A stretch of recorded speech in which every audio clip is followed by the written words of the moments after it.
नमस्कार दोस्तों। आज अथर्ववेद के बारे में थोड़ा सा जानेंगे। अथर्ववेद एक परिचय। अथर्ववेद 4 प्रमुख वेदों में से एक है जो प्राचीन भारतीय धर्म, दर्शन और संस्कृति का अभिन्न हिस्सा है। यह वेद मुख्य रूप से जीवन की भौतिक, आध्यात्मिक और सामाजिक आवश्यकताओं पर केंद्रित है।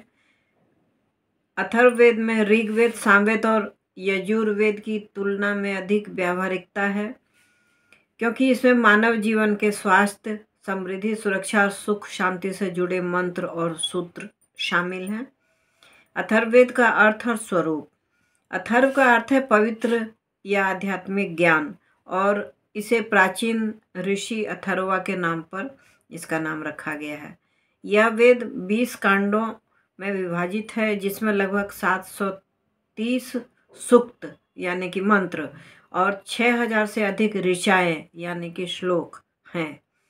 इसमें गद्य और पद्य दोनों ही रूपों में मंत्र शामिल है। अथर्ववेद की विषय वस्तु। अथर्ववेद मुख्य रूप से मानव जीवन के सभी पहलुओं को संबोधित करता है। इसमें धर्म, चिकित्सा, ज्योतिष, यज्ञ, जादू टोना, राजनीति, शिक्षा और सामाजिक नियमों से संबंधित मंत्र पाए जाते हैं। आध्यात्मिक और धार्मिक विषय।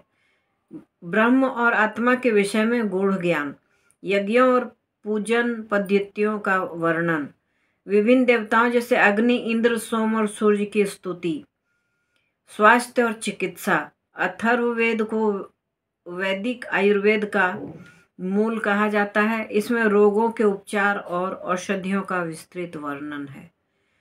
विभिन्न जड़ी बूटियों और प्राकृतिक साधनों का उल्लेख है। रोगों के शरीर और मानसिक कारणों का विश्लेषण, सुरक्षा और तंत्र मंत्र। यह वेद अदृश्य शक्तियों और तंत्र मंत्र का उल्लेख करता है, जिसका उपयोग बुरी शक्तियों, राक्षसों और दुश्मनों को दूर रखने के लिए किया जाता है।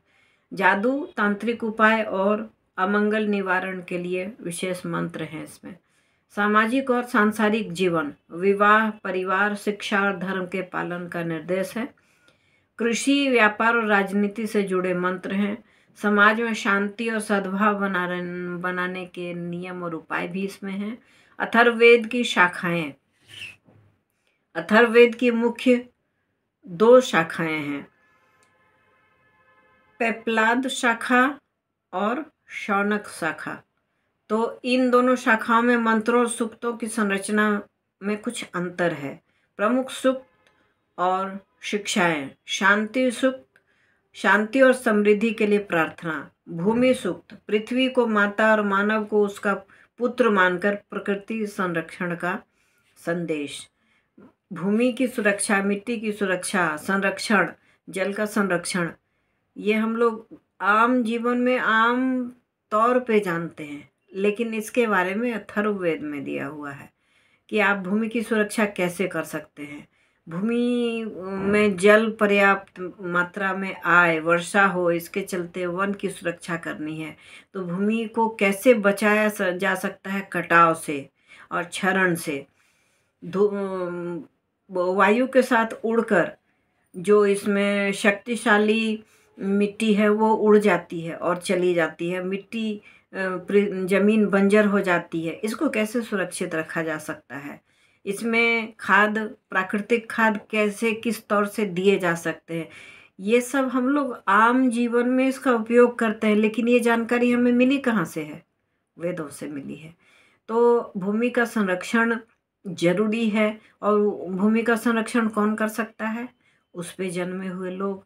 उसके जन्मे हुए लोग को पुत्र के समान मानते हैं, इसीलिए कहते हैं कि पृथ्वी हमारी माता है। जिस तरह से हम अपनी माता की सुरक्षा करते हैं, उसी तरह से हमें पृथ्वी की सुरक्षा करनी चाहिए। उपासना मंत्र। आत्मा और ब्रह्म का ज्ञान प्राप्त करने के लिए उपासना मंत्र है। रक्षा मंत्र, बुरी शक्तियों और रोगों से बचाव के लिए भी इसमें मंत्र हैं। अथर्ववेद और विज्ञान। अथर्ववेद में विज्ञान और प्रौद्योगिकी के कई तत्व पाए जाते हैं। चिकित्सा विज्ञान, जड़ी बूटियों, उपचार और शरीर विज्ञान का वर्णन। ज्योतिष, ग्रह नक्षत्रों का ज्ञान। कृषि विज्ञान, फसलों, सिंचाई और भूमि के उपयोग के तरीके।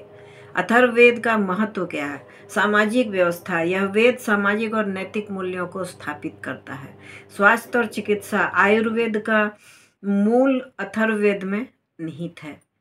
सर्वांगीण जीवन। यह वेद भौतिक और आध्यात्मिक जीवन के बीच संतुलन स्थापित करता है। प्रकृति संरक्षण। भूमि, जल और पर्यावरण के संरक्षण का संदेश देता है। आध्यात्मिक प्रगति। आत्मा, ब्रह्म और मोक्ष का ज्ञान प्रदान करता है। निष्कर्ष, अथर्ववेद जीवन के हर पहलू को संबोधित करता है, चाहे वह आध्यात्मिक हो, भौतिक हो या सामाजिक हो। यह वेद मानव जीवन के संतुलन और कल्याण के लिए मार्गदर्शन प्रदान करता है।